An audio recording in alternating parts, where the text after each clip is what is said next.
This episode is part of Glendale Library Arts and Cultures and the Southern California Library Cooperative's Be the Change series, which focuses on inclusion, diversity, equity, anti-racism. Be the Change events will build a collective understanding of systemic racism, elevate the voices and stories of Black, Indigenous, and people of color, and inspire our community to be the change. Hi, everyone. Welcome to another episode of G.E.N Talks, hosted by me, Melissa. And me, Desiree. Where the goal is to empower the youth of Glendale and connect youth to community resources, individuals, and organizations through interviews and discussions. And today we are joined by special guest Sharifa Anozie. Sharifa is a speaker, entrepreneur, and author. A native New Yorker, her passion for storytelling spans back 2 decades when she interviewed renowned civil rights advocate Carolyn Goodman at 12 years old. Her poem dedicated to Miss Goodman traveled the country in the Long Walk to Freedom exhibit and was recognized by some major media outlets. To further both her knowledge and curiosity for stories everywhere, she went on to obtain a journalism degree from Penn State University. As an avid encourager for following your big dreams, Sharifa followed her own by moving across the country in 2012 to pursue her career in entertainment news. She now lives in LA with her husband, Jonathan, and their 2 children. Don't forget to follow us on our socials, both on Facebook and Instagram at MyGlendaleLAC. Follow us on Spotify or Apple or wherever you listen to your podcasts. Also, make sure to give us a like and subscribe to our YouTube channel, Glendale Library Arts and Culture, where we post full episodes every Friday at 4:30 p.m. Thank you, Sharifa, for taking the time out of your day to talk with us. We have a lot to discuss. Hi, thank you for having me. Awesome. So to begin with, I want to start by touching upon your passion for storytelling that also led you to further the curiosity for stories with obtaining a BA in journalism from Penn State University. But how did this love for storytelling blossom? Well, it started when I was a little girl. When kids were outside playing, I was in my grandma's room recording myself, and I would pretend like I had my own talk show on her tape recorder, like my own radio show, kind of like, what we're doing now, podcasting, but way back in the day. Mm-hmm. And I just love, it's just something that was innate to me. I love telling stories, hearing stories. And I've been doing it, all my life. And so when it was time to, decide, what would I do for college, that was like a no-brainer. All my teachers were like, you got to do journalism. And I was like, you got to do journalism. So everybody was just like kind of pushing me down that mm-hmm. path. And that's kind of what really reinforced it at that point. You also interviewed director Spike Lee and artist Neo, to name a few. When preparing to interview big personalities like them, how do you prepare? I basically go and kind of read up on their bios as well and see what new things they have coming out. I like finding just unique things that about their story that I could ask a question about. Or, I remember I asked Spike Lee about how growing up in Brooklyn impacted his storytelling, that kind of thing. And so just kind of, doing my research, checking on what their latest things that they're working on, and also thinking of out of the box questions that they don't get asked all the time, I think is a great way to go about it as well. And journalism itself can be a competitive field. Did that ever discourage you to continue pursuing it, or did you ever feel any pressure during your journey with it? No, it didn't discourage, because the funny thing is, it's something that you're called to do. I've done career days at schools, and it's very, very rare. Like, everyone wants to be a doctor, lawyer, and it's very not often that you find someone who's like, I want to do journalism. Like, it's not mm-hmm. something that you kind of just, I don't think you pick it. I think it picks you. And so, you're not even thinking about the competition. You're just thinking about, this is my calling and this is what I was meant to do. And, I'm going to go for it. After graduating, you got the opportunity to work with various assignments at the CBS Early Show, 48 Hours, and BET's 106 & Park, to name a few. What was that experience like? Oh man, that was awesome. So when I graduated, I was on the hunt for a job, like most, graduates, like where am I going to work? And I'm from New York originally, so I moved back home and was sending out my resumes, like all kinds of places. And I took like a temporary job as a receptionist, just until I could find something, because I was like, I knew I wanted to work at ABC, NBC. It had to be one of those big networks. And I was at my receptionist job. I got a call on a Monday, from somebody at CBS, and he was like, "Hey, I came across your resume." Because when I say like, if I knew, like, if you said, "Hey, my cousin works at ABC," I'm like, "Here's my resume." Like, I was just like handing it out, like the way Oprah gives out cars. And so the guy on the other end was like, "I came across your resume, and I want you to come in for something called the Page Program, which is, it's kind of like a paid internship with the CBS company, but they all have it, like ABC, NBC, they all have like that kind of program." And so I was like, okay, I'll come in. And so Monday interviewed. On Wednesday, Monday got the call, Wednesday went in for an interview, and on Friday he's like, "You got the position. Can you start on Monday?" And I was like, "Yeah!" Like I was like, I didn't even give the job, unfortunately, the 2-week notice, because I was like, this is what I had been waiting for all this time. And so when that happened, I was just like, Grace, I'm out. And so that opportunity, yeah, the Page Program is awesome. Like, I got to work at CBS Evening News. So basically you work in various different departments of CBS until you kind of find an area that's like, oh, I really like working in the news part, or I really like working in the entertainment section, or I really like working in the mornings. And then if there's a job opening, you can apply for it. And then you kind of get out the program, and then you're like fully hired. And then, so you did get offered a permanent position working for the executive producer of the CBS Evening News. What was your typical day like for you during this time working there? Oh man, it was very early morning. So get in, and I was sitting at kind of like the main call, like where they get tons of like calls. So I think at the time when I was there, it was like there was an oil spill going on. So you get so many like crazy like phone calls, and like people mad at the president and how dare you, and they're mad. Like you kind of like to sift through all of that. And then another part of my job would be, I actually would give Katie Couric. So she has writers and different people that work with her. Mhm. But on set, when she gets on set, someone has to continue to hand her like script that she's reading on camera. Because if there's ever like a change, like she may be reading it, she'll say, "Oh, I don't want to say that," and so the writers may quickly change something. And so like I sit at a desk that's like not too far from her, and then I have to basically print out all of her scripts, but I have to do it very fast because they go to commercial and they come back, and then like if there's a change, I have to print it out really quick and hand it to her and run back to my seat. So very high pressure, but also like it's kind of to come out of college to work at, she's one of the best journalists in the business, and to be there, to be in her presence, to be in that atmosphere was just really like, full circle moment. And the things that seeing your dreams come to life, it was just, awesome. So. And speaking of dreams, I know it's hard for many to take that leap and follow their dreams, but you did that when you moved across the country to pursue a career in entertainment news. So for you, what was the pivoting point that convinced you to just go for it? I kind of saw like green lights, I think we get to like you talk about something all the time. Like, I really want to do this. And you talk about it. And I would ask other people, and, I'd get like different feedback, like, "No, I don't think you should," or "You can do entertainment here in New York. You don't have to move so far. Or maybe you should just go try it out."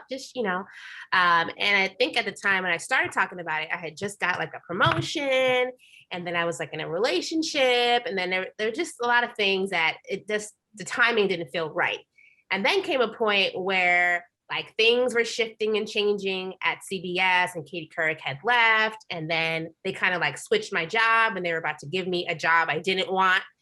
And then I was no longer in a relationship. Basically, my world was sort of crumbling, but not in like a terrible way, but in like a good, like kind of like opening a path for me. And then it was at that moment that I said, this is my green light. Like, this is my moment. The universe, God, whoever you believe in, I believe at that point was telling me like, now is the time to go.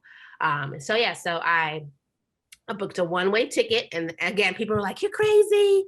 Like, what's wrong with you? Why don't you just go try it out? And for me, it's like, I'm not a try it out person. I feel like I said, I am a woman of faith, and I feel like God, whether you're in California, New York, in the middle of the desert, I feel like, he works in all places. And so I was like, I'm just going to go for it. And I'm going to take the leap of faith, because I do believe that once I step out on faith, that the doors will open for me and, good things will come. And so, one-way ticket. I didn't have a job lined up when I first moved here. This year actually makes 10 years. My 10th year here in California. So I feel like I'm officially like California in the right word. But so I just went for it, because I finally got that, like, now's the time to go. And I think personally, like, we all get that. You'll get that feeling, you'll get that, that intuition that now is the time, for sure. The Hollywood Reporter is where you began working in 2012. How is that transition going from your hometown to coming here to Hollywood and then covering red carpet events? Yeah, it was hard. My first year here was probably the hardest, like, because I didn't have like my mom was still living in New York, all my close friends. I don't want to make it seem like it was easy. I definitely cried on the whole plane ride over here. The guy who was sitting next to me was like, "What's wrong with this girl?" So the first year was very, very difficult. But in terms of the Hollywood Reporter, what was funny is that a lot of the people that were at the Hollywood Reporter were from New York.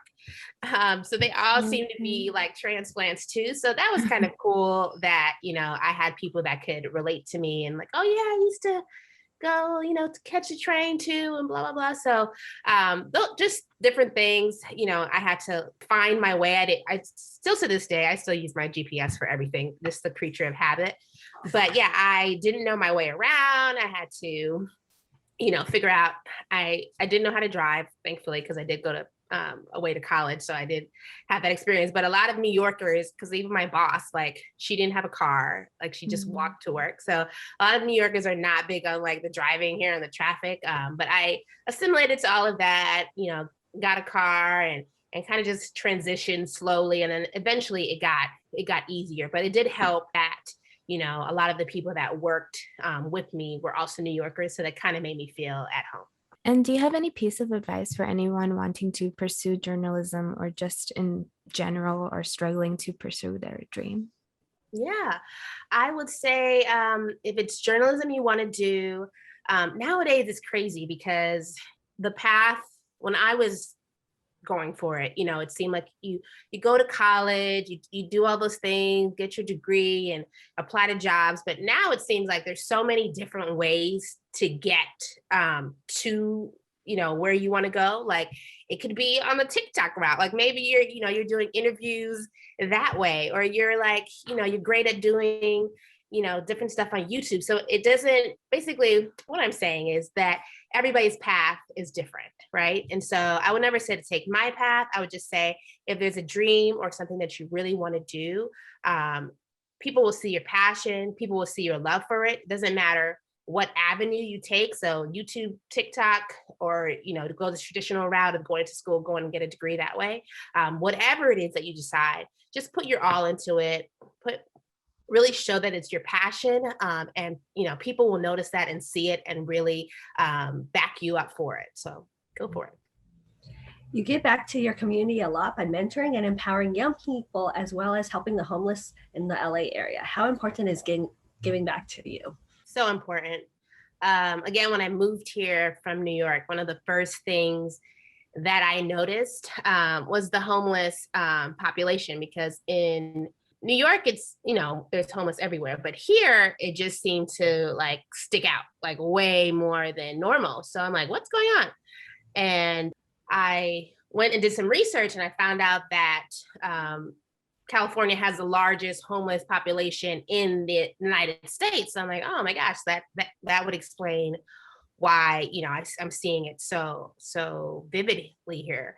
And then I also remember a time where my pastor at that time was like, if you see a problem and you see it with your eyes, and you see something often, it probably means that you have the answer to it. There's something on the inside of you that can help contribute however you want to look at it. And so I have another business called The Sacred Word, where I sell jewelry. It's faith-based jewelry.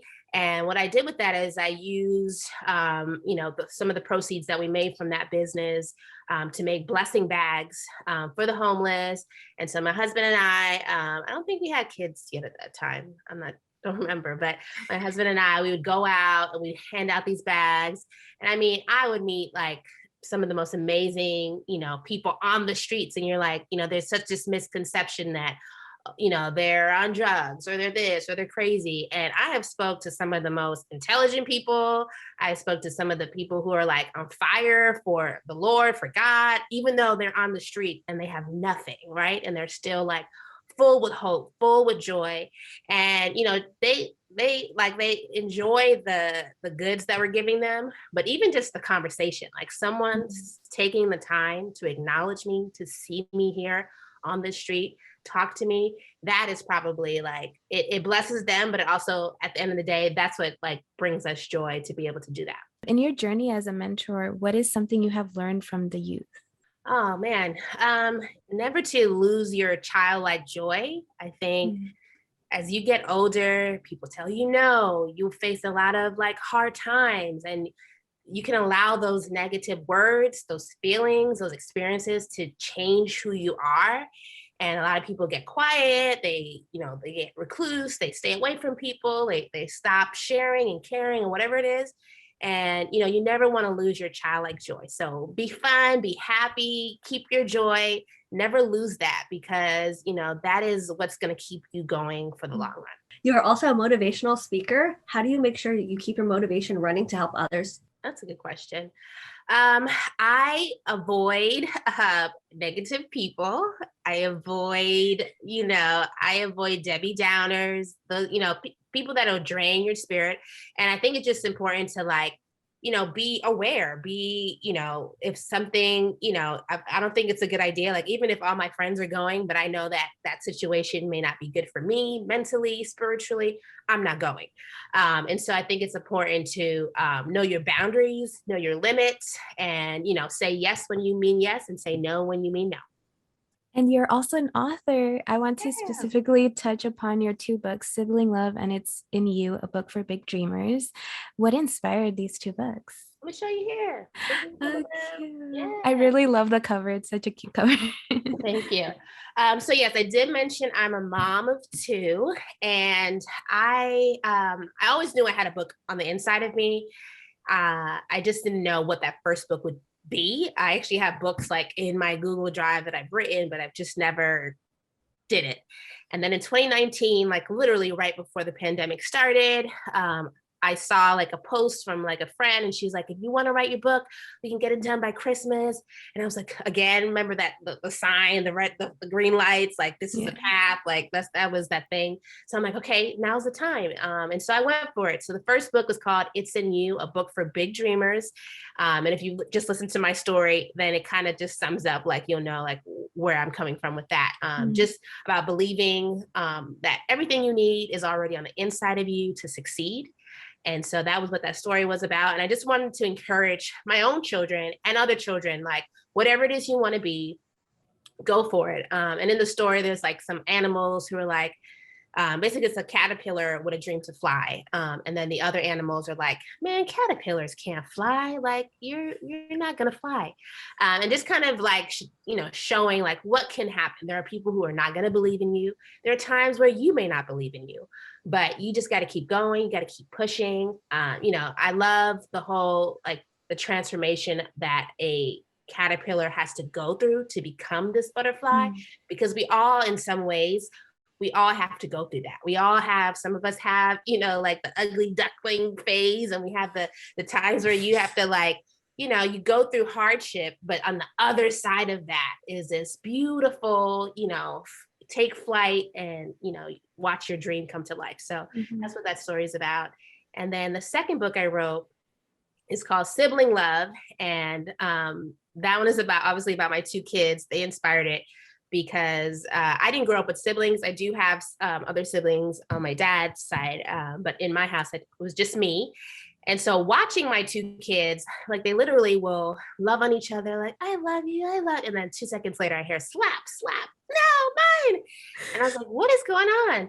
And so watching them to me has been hilarious. And I'm like, is this what it's like to have a sibling? Like, their bond is obviously, you can't take away their bond, but at the same time, they're really willing to like kill each other for a toy or whatever it is.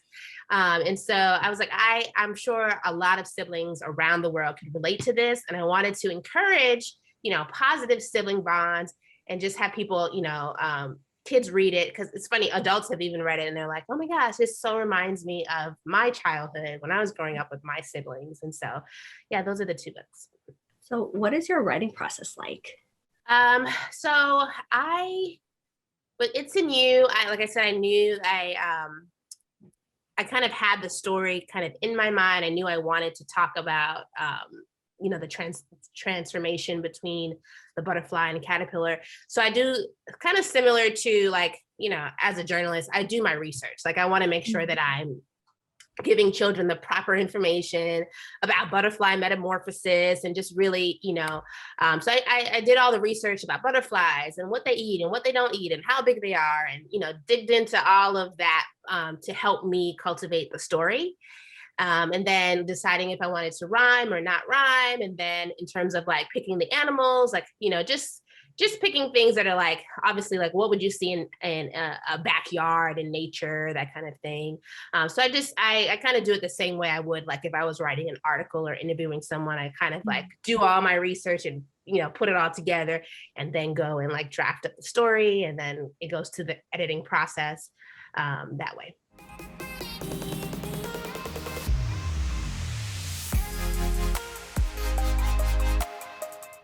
Awesome. And before we end, we have some rapid fire questions to ask you. The first question is, what is your favorite color? White. When are you the happiest? When I have peace and quiet. If you could have 3 people, dead or alive, for dinner, who would it be? Oprah, Rosa Parks, and my grandfather. Knowing what you know now, what advice would you give your 18-year-old self? Dream bigger, and just go for it, girl. Like, you will have some hard times. You will cry. You will, it'll be difficult, but there's great things waiting for you in your future life. What do you want your legacy to be? I want it to be, I want people to look back and say, wow, she went for it. Everything that she said she wanted to do, she accomplished it. She was fearless. She gave it her all, even if she, failed at a couple of things. She gave it her all. She believed in herself and she put God first in everything. If you could spend a day in someone else's shoes, who would it be and why? That's a good one. Someone else's shoes. I'm going to say Oprah again, because I just feel like she has an awesome life. I want to see what her house looks like and go to her, I want to wake up in her bed and like, Gaston, bring me a coffee. Yes. What is your favorite movie? The Little Mermaid. What is the best compliment you've ever received? Ooh, the best compliment will have to be, I love you, mommy. That's got to be the best compliment. Yes. And what is a book that you have read recently or are currently reading that you would recommend? I am reading Tabitha Brown's Feeding the Soul. She is sort of a mentor from afar for me. She actually read my book on her Instagram. She went viral last year she's an influencer, but she's also like very motivating and positive and kind of like similar to me. So right now I'm reading her book and it's kind of encouraging to me as well. So definitely recommend it. So thank you so much for joining us. We learned a lot about you. Thank you for taking the time of your day to talk with us. Can you let everyone at home know about any upcoming projects and where they can connect with you? Sure. I founded something called the Author Hive. And so if any of you are interested in becoming an author, definitely connect with me there. That is sort of what I'm diving into lately, just helping other people bring their books to life and to fruition. And so that is the authorhive.com. And then, of course, I have my own website as well. So if you want to check out my books or anything I'm doing, it's sharifaanozie.com. And thank you, ladies, so much for having me. This was awesome. Thank you. Thank you. We really appreciate you for doing this, and we enjoyed talking to you. So thank you so much. Thank you.